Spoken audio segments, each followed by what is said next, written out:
Hey, welcome to Bible Stories with BJ. I'm BJ Williams, the pastor here at Journey Arena, and I wanted to share with you some Bible stories, walking our way through the life of Jesus through the book of Mark. We've already talked about the beginning of the book of Mark in person, but now we're jumping in, and we're jumping in here on Mark chapter 3. And the last things we talked about is that Jesus had come and saw a man who with a crippled hand, and it was on the Sabbath, and they were watching to see, is he going to heal the guy or not heal the guy? And Jesus walked up, healed the guy, and says, what is it better to do? To take a life or to heal? Which is lawful on the Sabbath? To do good or to do evil? To save a life or to kill? And then he heals the guy. Now, all the people were really upset with him, and Jesus left. So when Jesus left, he walked out and he withdrew with his disciples to a lake, and they had these large crowds that would follow him, and they were trying to see who he was. And as they followed him around, they wanted to touch him to see if they could be healed. And anytime he came around evil spirits, they'd run away. Now, what I'd like to look at even closer, though, is after Jesus had left them, he starts going out and he walks up onto this mountainside. And when he goes up to the mountainside, he calls specifically the people he wants to come with him.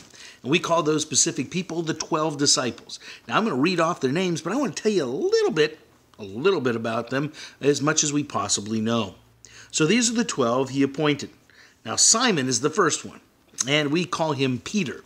Now, Simon Peter, Peter means the rock. And Jesus said, you are the rock on which I'm going to build my church, which is really interesting because at the time, Peter was like all over the place. He'd hear an idea and jump on that. He'd hear another idea and jump on that.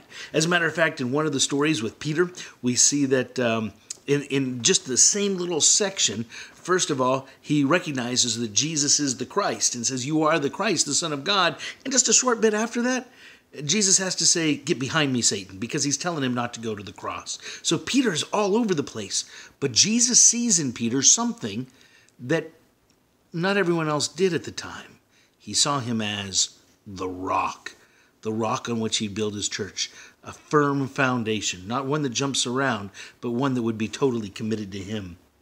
Then Simon, and we have James, the son of Zebedee, and his brother John. Now, James and John and Peter are probably the closest ones to Jesus. They're like the good close friends, the inner circle of those. Now, James and John, they were fishermen before, the sons of Zebedee, but they also called them the sons of thunder, which means those guys probably had quite a temper.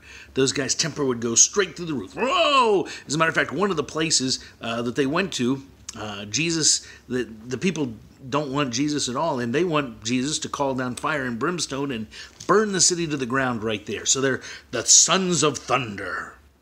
Then we have John. Now, John is the younger brother of Zebedee, James and John. And John is also the guy that wrote a good portion of 5 books in the New Testament. And one of them is the book of John. So he's one of the younger guys that joins with them as well. Then we have Andrew, which if you look in the book of John, we see that Andrew is one of the first ones that Jesus chose. And he runs and he picks up Philip. And now Bartholomew, we don't know very much about. He's mentioned a few times, but we don't know much about him in general. Then we've got Matthew. Now Matthew is a tax collector. Now what does that mean? It means that Matthew worked for the Roman government. Matthew worked for the Roman government to collect the taxes from the people. People don't like to pay taxes. So this was not something that was happy for them. What made it even more difficult is the tax collectors would take even more money than the Romans said, because anything extra they took, they kept. So they were not a very well-liked people. Then we have Thomas, who is also called Didymus.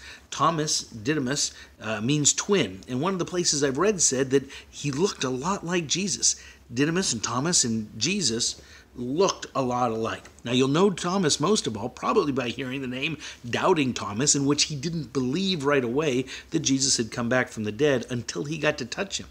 But he's also needs to be remembered that when Jesus decides to go to Jerusalem, it's Thomas that says, all right, let's go with him, even if we have to die as well. So he's also a very courageous man. Then we see James, son of Alphaeus, We really don't know much about him or Thaddeus. But then we got this guy, Simon the Zealot. Now, Simon the Zealot is interesting because zealots, those were guys that they were at times religious terrorists. They were attacking the Roman Empire because the Romans were there, and they would attack them, and sometimes in mean ways, which is interesting because that means that Jesus had a tax collector in Matthew and Simon the Zealot, which means there could have been some, headbutting, could have been some fights, could have been things like that were taking place. And last we have Judas Iscariot. Now, Judas Iscariot, as you may well know, is the one that ends up betraying Jesus. Now, as we talk about all these guys, it's interesting to hear so much about the people that followed Jesus because they each had different personalities. They weren't all the same. They weren't cookie cutters of one another. And that's important to think about because you and I probably fit somewhere on this list as far as personality types, as who as God is called. And so as we come together in the Lord, God calls us and loves us and has plans for each of us. A couple things to think about and discuss. 1, who do you think you might sound like? 2, we have Simon the Zealot and Matthew the tax collector. They're not always going to get along. Do you have people you don't get along with? And how do you deal with that? What's a way you think you could? Because if Jesus called people that didn't get along together, that means sometimes the people that don't get along will still have to work together. 3rd, James and John are called the sons of thunder. Do we get upset at times? And if we get upset at times, how do we deal with that as well? How do we deal with that anger that we have? And Thomas, he doubted. But Jesus was willing to come and let him put his fingers in his hands, in the hands and his feet. Do we doubt at times? And when we do, what do we do to try to get closer to God? You can go back through, rewind is, I'm old, but you can go back through and answer each of these questions in your group and talk about them there. Have a great and wonderful day, and thanks for listening to Bible Stories with BJ.